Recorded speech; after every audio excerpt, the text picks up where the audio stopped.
ছাত্ৰ ছাত্ৰীসকল, আজি তোমালোকক মই জামুগুৰি হাটৰ 12 চহৰীয়া ভাওনাৰ ওপৰত এটা সংক্ষেপ আলোচনা আগবঢ়াম।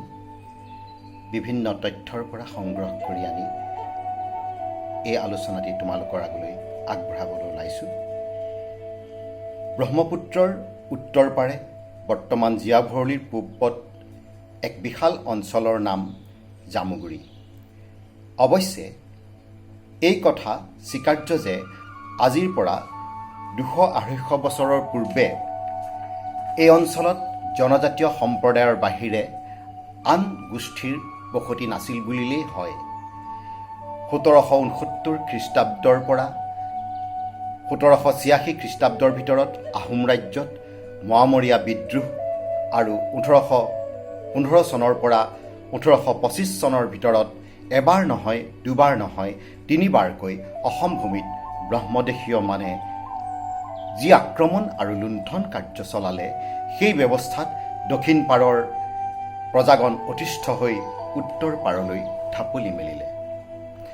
কিন্তু কেৱল মানুহৰেই যে প্ৰব্ৰজন ঘটিছিল এনে নহয়। প্ৰব্ৰজনকাৰীয়ে লগত লৈ আহিছিল শংকৰী সংস্কৃতিৰ মেটমৰা ভঁৰাল। যেন ভৰলী আৰু ব্ৰহ্মপুত্ৰৰ পাৰৰ পলসুৱা ভূমিত শিৱসাগৰ আৰু নগাঁৱৰ পৰা অহা প্ৰজাগণে কৃষ্টিৰ কঠীয়াতলি প্ৰস্তুত কৰি সংস্কৃতিৰ বীজ ৰোপণ কৰিলে। পোনপ্ৰথমে চিলাবন্ধা মৌজাৰ জনসংখ্যাৰ প্ৰসাৰত ক্ৰমে বৰভগীয়া আৰু মুঢ়াদল মৌজাৰ জনসংখ্যাত হেঁচা পৰে। এই চিলাবন্ধা মৌজাৰ সেউজ দলিচাতেই ভূমিষ্ঠ হ'ল 12 চহৰীয়া ভাওনাৰ। বাঁহ খেৰৰ এখনি ৰভা সাজি কব্যৰ্ত কলিতা কোচ কেওট যোগী ব্ৰাহ্মণ গোসাঁই আদি সম্প্ৰদায় একত্ৰিত হৈ এনে মহোৎসৱত যোগ দিয়াৰ আনন্দ আস্বাদন কৰিলে। অমৃতোপম অনুষ্ঠানত ৰস আস্বাদন কৰি সেই সময়ৰ গাঁৱৰ চহা ৰাইজে যি পৰিপূৰ্ণ পৰিতৃপ্তি লাভ কৰিলে, সিয়েই আজি ডেকা সুন্দৰৰ নয়নাভিৰাম আঁচনি ৰূপায়িত কৰা 12 চহৰীয়া ভাওনা। সমাহাৰ ঐক্য সংহতি আৰু সম্প্ৰীতিৰ চিন্তা চৰ্চাৰ পৰিক্ৰমাত বছৰি বছৰি এনে উৎসৱ পালনত ব্যৰ্থতাই দেখা দিব বুলি সুচতুৰ গুণীজ্ঞানী ব্যক্তিসকলে মহোৎসৱটি অন্ততঃ কেইবছৰমানৰ অন্তৰে অন্তৰে অনুষ্ঠিত কৰাৰ এক দূৰদৃষ্টিসম্পন্ন আঁচনি গ্ৰহণ কৰিলে। কেৱল কৃষিৰ ওপৰত নিৰ্ভৰ কৰি চলা সেই সময়ৰ কেইবাটাও চুবুৰীৰ মাজত নামঘৰ মাত্ৰ একেটিয়ে আছিল যে তেনে নহয়। সেয়ে কেইবাটাও চুবুৰীয়ে কেইবাখনো ভাওনা একেলগে পাতিবলৈ কৰা প্ৰয়াসেই 12 চহৰীয়া ভাওনাৰ উৎপত্তিৰ অন্যতম কাৰণ। প্ৰথমে ভাওনাৰ মঞ্চটি কেনে আছিল তাক সঠিকভাৱে অংকন কৰিব নোৱাৰিলেও প্ৰত্যেকবাৰ পতা ভাওনাৰ পৰীক্ষামূলক চেষ্টাৰ পৰিণতি প্ৰায় 15ৰ পৰা 20-21টা নামঘৰৰ আৰ্হিত বিশিষ্ট চক্ৰাকাৰ বিৰাট মণ্ডপটিৰ ৰূপ সৃষ্টিৰ সম্ভৱ হয় বুলি আমি ক'ব পাৰোঁ। পশ্চিমীয়া সভ্যতাই ঢুকি নোপোৱা কালত তদানীন্তন সময়ত অসমীয়া মানুহে ঘৰ সাজিবৰ কাৰণে কাঠ, বাঁহ, ৰাইদাং, বেত, ইকৰা, খেৰ, খাগৰি আদি ব্যৱহাৰ কৰিছিল। অসমৰ হাবিত এনেবোৰ সামগ্ৰীৰ পৰিমাণ আছিল অপৰ্যাপ্ত। পোনপ্ৰথমে ভাওনাৰ মণ্ডপত তামোল নাইবা চোৱা নাইবা দীঘল কাঠৰ খুঁটা ব্যৱহাৰ কৰি বাঁহ বেতৰ জৰিয়তে খেৰ বা খাগৰিৰ চালবেৰ আদি নিৰ্মাণ কৰিছিল। 18 বা 20-21খন খলা কিদৰে একেলগে প্ৰস্তুত কৰিব তাৰ কৌশল ৰচনা কৰোঁতে বোধ কৰোঁ বৰ্তমানৰ এই চক্ৰাকাৰ মণ্ডপটিৰ উদ্ভাৱন হ'ল। 12 চহৰীয়া ভাওনা এটি যুগৰ অভিনৱ সৃষ্টি, যি সৃষ্টিয়ে মানুহৰ মনৰ ঐক্য, সমাজৰ ঐক্য আৰু এটা জাতিৰ ঐক্য সাধন কৰিব পাৰে। যিদিনালৈকে অসমীয়া সমাজ জীয়াই থাকিব, সেইদিনালৈকে শংকৰ মাধৱৰ যুগজয়ী স্মৃতি অসমীয়া মানুহৰ দেহৰ ৰন্ধ্ৰে ৰন্ধ্ৰে অনুৰণিত হৈ থাকিব। 12 চহৰীয়া ভাওনাৰ লগত সামঞ্জস্য থকা অসমৰ আন এখন ভাওনা উৎসৱ হৈছে নগাঁও জিলাৰ কলিয়াবৰ অঞ্চলত চলন্তি থকা হাজাৰী ভাওনা। এই ভাওনা একাধিক অৰ্থাৎ 18 বা 20খন খলাত একেলগে অনুষ্ঠিত কৰিলেও জামুগুৰিয়া হাটৰ বাৰেচহৰীয়া ভাওনাৰ দৰে কৌশলপূৰ্ণ আৰু মনোৰম মণ্ডপ আৰু নয়নাভিৰাম জাকজমকতা পাবলৈ নাই। বাৰেচহৰীয়া ভাওনা বাৰে চহৰৰ অৰ্থাৎ কেইবাখনো গাঁৱৰ সমষ্টি, এক সামূহিক প্ৰচেষ্টা। কেইবাখনো গাঁৱৰ ৰাইজৰ সমষ্টিক বাৰে চহৰ বোলাৰ দৰে নগাঁৱৰ হাজাৰ শব্দয়ো বহুতৰ সমষ্টিকে বুজাইছে। মান্য অসমীয়া ভাষাটো বাৰ, 12 আৰু হাজাৰ শব্দ লগ লগাই বহুতো অৰ্থ প্ৰকাশক শব্দ সম্ভাৰৰ সৃষ্টি হৈছে, যেনে 12 মাহ, 12 কুৰি, বাৰে চহৰ, হাজাৰ বাৰ, হাজাৰ চেষ্টা ইত্যাদি।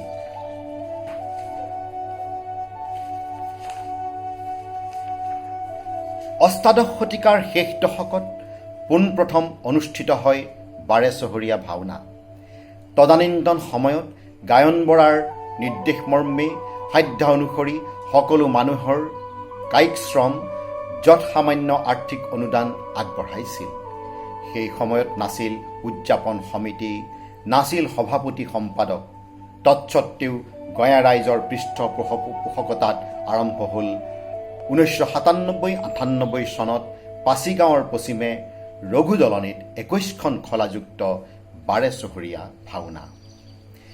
আহোম শাসনৰ অস্তমিত সুৰুজ আৰু মানসৈন্যৰ উপদ্ৰৱৰ মাজতেই সৃষ্টিৰ কঠীয়াতলিত আন এক সংস্কৃতিৰ বীজ অংকুৰিত হ'ল। 1807 চনত পাছিগাঁৱৰ বৰনামঘৰ থকা ঠাইৰ খুনখটুৱা হাটৰ কাষত 18খন খলাৰে দ্বিতীয়খন বাৰেচহৰীয়া ভাওনা উদযাপন কৰা হ'ল। এইদৰে বাৰেচহৰীয়া ভাওনাই জন্ম লাভ কৰি শৈশৱকাল ক্ৰমে 1812 চনত বৰভগীয়া গাঁৱৰ পশ্চিম ফাকুৱা পথাৰ, 1817 চনত 6খন খলাৰে ৰঘু দলনি অতিক্ৰম কৰে। ইয়াৰ বহু সময়ৰ বিৰতিৰ মূৰকত 1895 চনত হলগুৰিৰ পশ্চিমে থকা ডোমৰ বাকৰি, 1900 চনত ৰাংঢালীয়া কাঠবাৰীৰ উত্তৰে থকা ঢাকৰি পথাৰত কিশোৰকাল পাৰ কৰে। 20 শতিকাৰ 1905 চনত 21খন খলাৰে পকামুৰা পথাৰত, 1910 চনত 14খন খলাৰে বহৰপুৰ সৰুভগীয়া মাজৰ বালিপৰা পথাৰত, 1917 চনত 18খন খলাৰে পকামুৰা পথাৰত, 1953 চনত ফুটুকাতলি পথাৰত আৰু 1961, 65, 69, 75, 79, 86, 93 আৰু 1999 আৰু একবিংশ শতিকাৰ 2007 চনলৈকে পকামুৰা পথাৰতেই অনুষ্ঠিত হৈ আহিছে। গায়ন বৰাৰ নিৰ্দেশতেই ভাওনাৰ কাৰ্যসূচী সুকলমে পৰিচালিত হোৱা বাৰেচহৰীয়া ভাওনাৰ 20 শতিকাৰ 40 দশকৰ পৰা ধৰ্মীয়, সামাজিক, ৰাজনৈতিক আদি নানা কাৰণত ব্যক্তি নেতৃত্বই গা কৰি উঠিছে। তেজপুৰৰ পৰা বিশ্বনাথ চাৰিআলি অভিমুখে গৈ থাকোঁতে ডেকাসুন্দৰ নামৰ ঠাইত উপবিষ্ট বাছ আস্থানটোক কেন্দ্ৰ কৰি এখন সৰু নগৰ গঢ় লৈ উঠিছে। এই বাছ আস্থানটো পোৱাৰ 1 কিলোমিটাৰমান আগতেই ৰাষ্ট্ৰীয় ঘাইপথৰ পূবে প্ৰায় 200 মিটাৰমান নিলগত চিমেণ্ট বালিৰে নিৰ্মিত এটি সৰু ঢিপ দেখা যায়। সেয়ে বাৰেচহৰীয়া ভাওনা মণ্ডপৰ কেন্দ্ৰস্থান। সেই সৰু পকী ঢিপটোক কেন্দ্ৰ কৰি বৃত্তাকাৰে ভাওনা মণ্ডপ সাজি প্ৰতি 5-6 বছৰ, কেতিয়াবা 7 বছৰ অন্তৰে অন্তৰে জামুগুৰিৰ ৰাইজে চ'ত মাহৰ পূৰ্ণিমা তিথিত এই মহোৎসৱ পালন কৰে। এই বৃত্তাকাৰ মণ্ডপত 21ৰ পৰা 25খন পৰ্যন্ত খলা নিৰ্মাণ কৰিব পাৰি। এনে মণ্ডপৰ নয়নাভিৰাম দৃশ্য দেশী বিদেশী প্ৰত্যেকজন সংস্কৃতিবান মানুহৰে আকৰ্ষণৰ কেন্দ্ৰ। লক্ষাধিক দৰ্শকে একেলগে একে সময়তে 20খন পৰ্যন্ত ভাওনা চকুৰ অপলক দৃষ্টিৰে উপভোগ কৰিব পৰাটো নাট অভিনয়ৰ ইতিহাসত বিৰল। কোনে কেতিয়া এই অভিনৱ মণ্ডপ তৈয়াৰ কৰিলে তাৰ সঠিক ইতিহাস পাবলৈ নাই। কিন্তু আৱিষ্কাৰ যিজন ব্যক্তিয়েই নকৰক কিয়, মণ্ডপটিৰ ক্ৰমবিকাশৰ পৰিগ্ৰহটিতেই অতীতৰ জামুগুৰি ৰাইজৰ দূৰদৰ্শিতা, জ্ঞান আৰু বুদ্ধিমত্তাৰ পৰিচয় পোৱা যায়। কেৱল প্ৰকৃতিৰ পৰা পোৱা উপাদান খেৰ, বাঁহ, কাঠ, বেত, চোৱা গছ, তামোল গছ আদিৰেই মণ্ডপ তৈয়াৰ কৰা হয়। সোঁমাজৰ ঢিপত অস্থায়ীভাৱে ভাগৱত প্ৰতিষ্ঠা কৰি তাৰ চৌপাশে চক্ৰাকাৰে 20খন বা 25খন ভাওনাৰ ৰভা নিৰ্মাণ কৰা হয়। বৃত্তাকাৰে মণ্ডপটি দূৰৰ পৰা নিৰীক্ষণ কৰিলে এনেহে লাগে যেন পকামূৰা পথাৰত বিশাল আকৃতিৰ এপাহি ফুলি থকা পদুম ফুলহে, আৰু খলাবোৰ যেন সেই ফুলি থকা পদুমৰ একোটা পাহি।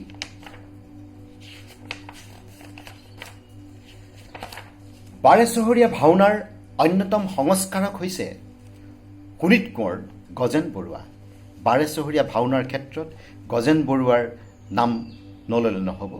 তেখেতৰ অৱদান অনেক। 1915 চনত এইজনা মহান পুৰুষ সংস্কৃতিৰ পূজাৰী গজেন বৰুৱাই জামুগুৰি হাটৰ ডেকাসুন্দৰ গাঁৱত জন্ম লাভ কৰে। জ্যোতিপ্ৰসাদৰ সান্নিধ্য লাভ কৰা এইজন গজেন বৰুৱাই কলিকতাত কামৰূপ কলাভৱন স্থাপনৰ যোগেদি বৰ্ণাঢ্য সাংস্কৃতিক অনুষ্ঠান পৰিৱেশন কৰিছিল। শোণিত কোঁৱৰে নৃত্য আৰু ঐক্যতান বাদন সন্থা গঠন কৰি অসমৰ কলাকৃষ্টিক বাহিৰৰ ৰাইজৰ আগত দাঙি ধৰাৰ প্ৰয়াস কৰে।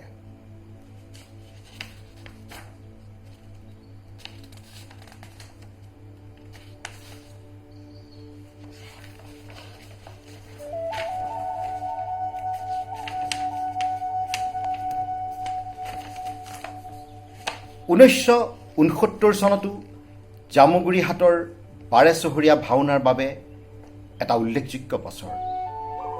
এই ভাওনাতেই শোণিত কোঁৱৰ গজেন বৰুৱাদেৱে পৰ্বত ভৈয়ামৰ সম্প্ৰীতিৰ বাবে বিশেষ আঁচনি লৈ অৰুণাচল, মেঘালয় আৰু মণিপুৰৰ শিল্পীসকলক সমবেত কৰি কলা সংস্কৃতিৰ প্ৰদৰ্শনৰ জৰিয়তে ওচৰ চুবুৰীয়া ৰাইজৰ লোকসকলৰ মাজত সমন্বয়ৰ প্ৰচেষ্টা কৰে।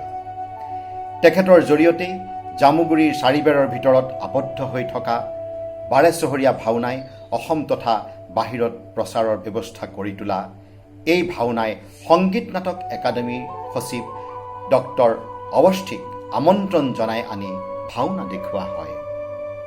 ডক্টৰ অৱস্থিয়ে মহোৎসৱ উপভোগ কৰি পৰম সন্তোষে লিখনিৰ জৰিয়তে সৰ্বভাৰততে ভাওনা প্ৰচাৰত বিশেষ সহায়ৰ হাত আগবঢ়ায়। উল্লেখযোগ্য যে 1975 চনৰ ভাওনাত বৰেণ্য শিল্পী ভূপেন হাজৰিকা আৰু ৰুদ্ৰ বৰুৱা উপস্থিত থাকি অসম চৰকাৰৰ তৰফৰ পৰা এখন তথ্যচিত্ৰ গ্ৰহণ কৰি প্ৰচাৰৰ ব্যৱস্থা কৰে।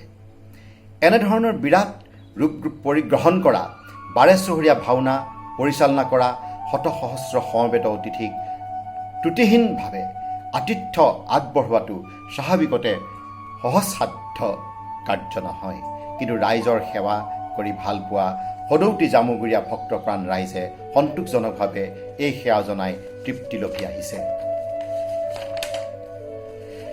বাৰেচহৰীয়া ভাওনা শোণিতপুৰ জিলাৰ জামুগুৰি অঞ্চলৰ সুদীৰ্ঘ 200 বছৰীয়া গৌৰৱময় সাংস্কৃতিক পৰম্পৰা শংকৰী কলাকৃষ্টিৰ মহিমামণ্ডিত স্বৰ্ণসৌধ। থলুৱা কলাকৃষ্টিৰ উৎকৰ্ষ সাধন আৰু উপনিষদীয় আধ্যাত্মিক চিন্তা চেতনাৰে সমাজক উদ্বুদ্ধ কৰা সামূহিক প্ৰয়াসৰ ফলশ্ৰুতি হিচাপেই বাৰেচহৰীয়া ভাওনা চিহ্নিত হৈছে অসমীয়া জাতিৰ আধ্যাত্মিক, সামাজিক আৰু সাংস্কৃতিক দিশৰ দিগন্ত প্ৰসাৰী আলোকস্তম্ভৰূপে। ধন্যবাদ।